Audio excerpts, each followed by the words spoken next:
Chào các bạn đã quay lại với kênh Cô Ba Bình Dương. Hôm nay chúng ta cùng nhau trộn gỏi, làm món gỏi tai heo chua ngọt hấp dẫn nha các bạn. Thêm một ý tưởng cho buổi tiệc gia đình ngày Tết. Tai heo giòn ngon trắng tươi, kết hợp với nhiều loại rau củ giòn thơm, hòa quyện cùng vị chua ngọt và cay nhẹ của ớt sừng tươi. Phải nói là kích thích vị giác cực mạnh luôn. Ăn hoài mà không thấy ngán, lại còn chống ngấy rất tốt cho những món thịt mỡ ngày Tết nữa.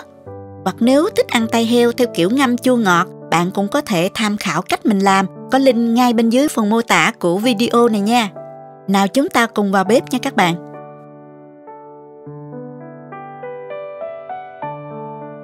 Mời các bạn tham khảo một số nguyên liệu cần có để chúng ta thực hiện món gỏi tai heo.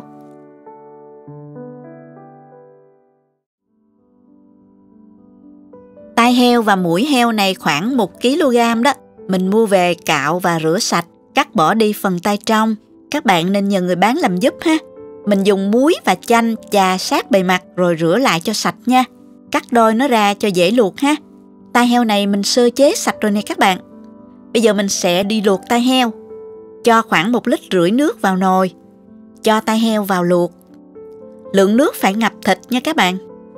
Cho vào nồi luộc một ít hành tím cắt lát nè. Vài lát gừng.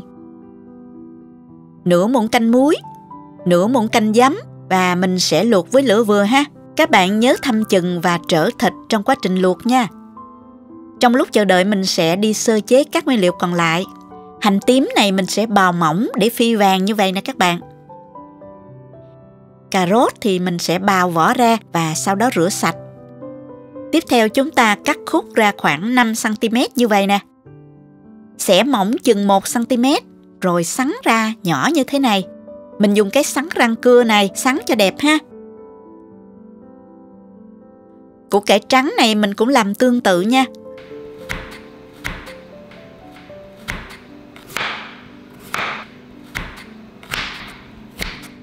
Mình để riêng các thứ cho dễ sơ chế nha.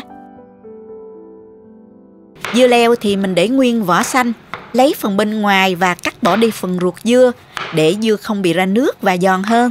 Ngoài ra các bạn có thể thêm ngó sen nè, rau bồn bồn hoặc rau củ khác tùy thích nha. Rồi cũng sắn giống như vậy luôn. Ớt sừng thì mình dùng loại ít cay, bỏ hạt rồi sau đó cắt sợi. Bạn nào thích ăn cay thì mình cho nhiều hơn. Cho vào củ cải trắng nửa muỗng canh muối, xóc lên cho đều. Và mình để 10 phút để loại bớt đi vị hăng của củ cải á. Cà rốt thì các bạn cho vào một ít nước nè. 1 muỗng cà phê muối để ngâm trong 5 phút và rửa sạch là được ha. Dưa leo mình cũng làm như vậy luôn. Sau đó vớt củ cải trắng ra, rửa sạch và vắt sơ cho ráo nước. Cà rốt và dưa leo mình cũng làm tương tự như vậy ha.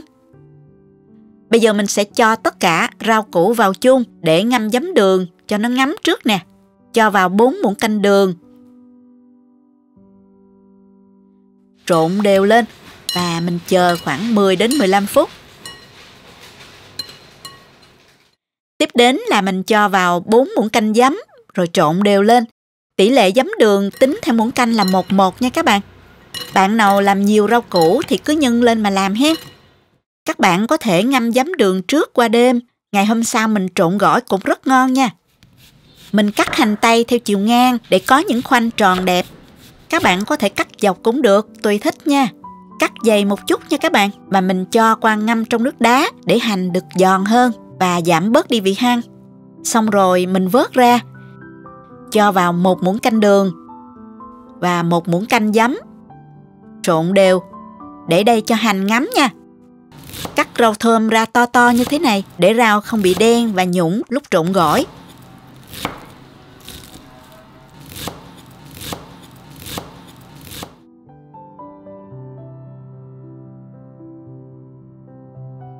Quay lại nồi luộc. Sau 25 phút thì tai heo đã chín. Các bạn có thể thử bằng cách dùng đũa xiên thử ở phần dày nhất của tai heo. Xiên dễ dàng là đã chín rồi đó. Lưu ý là không luộc chín quá, tai heo sẽ bị nhão và mất đi độ giòn, làm món gỏi không còn ngon nữa nha các bạn. Mình luộc khoảng từ 20 đến 30 phút, tùy theo tai heo lớn hay nhỏ ha. Đừng quên trở tai heo trong quá trình luộc nha. Giờ thì mình vớt nó ra. cho ngay vào thau nước đá để tay heo săn giòn và không bị đen. Để nguội rồi mình vớt ra để ráo ha. Tất cả rau củ lúc nãy, cà rốt, củ cải trắng, dưa leo đã ngấm giấm đường rồi. Mình vớt ra cho ráo và mình vớt hành tây ra luôn. Bước tiếp theo thì mình sẽ pha nước trộn gỏi gồm có 2 muỗng canh rưỡi đường, 2 muỗng canh nước mắm, 1 muỗng canh nước, khuấy đều lên. Có thể dùng nước sôi cho nhanh tan đường nha các bạn. Tiếp theo là 2 muỗng canh nước cốt chanh, thêm nửa muỗng canh tỏi băm. Bạn nào ăn cay thì cho thêm ớt băm nha. Bây giờ thì mình cắt tai heo ra, miếng mỏng như thế này nè. Có độ dài một chút để không bị vụn nha các bạn.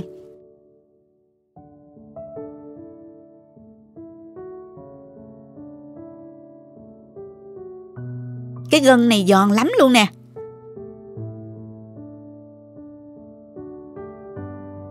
Phần mũi heo các bạn cũng cắt giống như vậy ha. Phần này ít béo và giòn lắm đó nha. Gần xong rồi, mình tiến hành trộn gỏi nữa là hoàn thành ha. Mình dùng cái thau lớn cho dễ trộn nha. Cho phần thịt vào thau. Cho vào 3 muỗng canh nước trộn gỏi, trộn đều lên.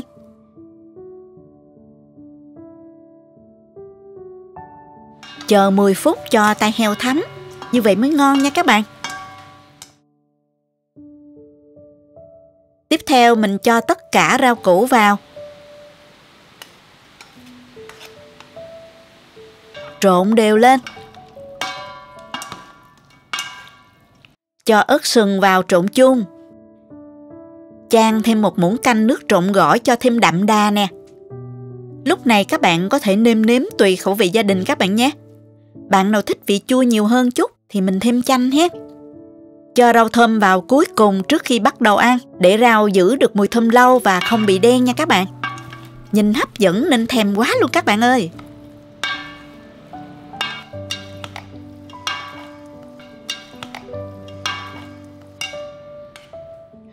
Tiếp theo mình pha hỗn hợp nước mắm gồm có 2 muỗng canh đường, 2 muỗng canh nước sôi. Khuấy đều lên cho tan đường. 1 muỗng canh nước cốt chanh, 1 muỗng canh rưỡi nước mắm.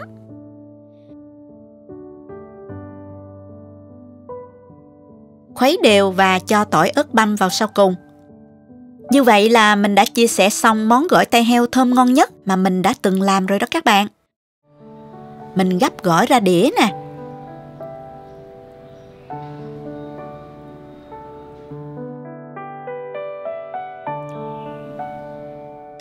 Cho hành phi, đậu phộng rang lên mặt.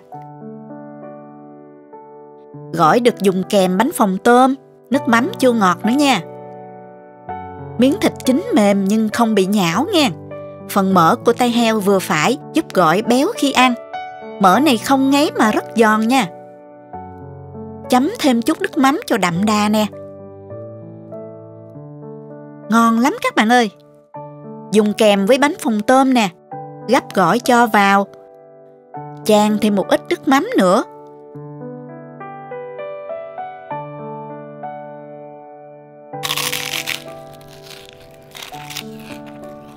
Gỏi chua chua, ngọt ngọt, hòa cùng vị cay nhẹ của ớt, thơm của đậu phộng rang, hành phi, giòn rụm của bánh phồng tôm thật thích. Tai heo thấm vị, mềm, thơm, giòn sần sật khi nhai, hòa cùng độ giòn ngọt của rau củ rất là hấp dẫn. Món này mình có thể ăn nhiều mà không bị ngán nha. Kích thích vị giác mạnh nên có thể dùng làm món khai vị cho bữa tiệc hoặc dùng làm món nhắm với rượu bia thì rất tuyệt. Chúc các bạn thành công với món gỏi tai heo. Nếu có thắc mắc hoặc có chia sẻ hay hơn về cách làm, các bạn comment bên dưới nhé. Nếu thích, nhớ like và đăng ký kênh ủng hộ mình nha. Các bạn cũng có thể truy cập website cobabình dương.com để xem dưới dạng bài viết. Cảm ơn các bạn đã xem video. Chào tạm biệt và hẹn gặp lại các bạn ở video sau nha.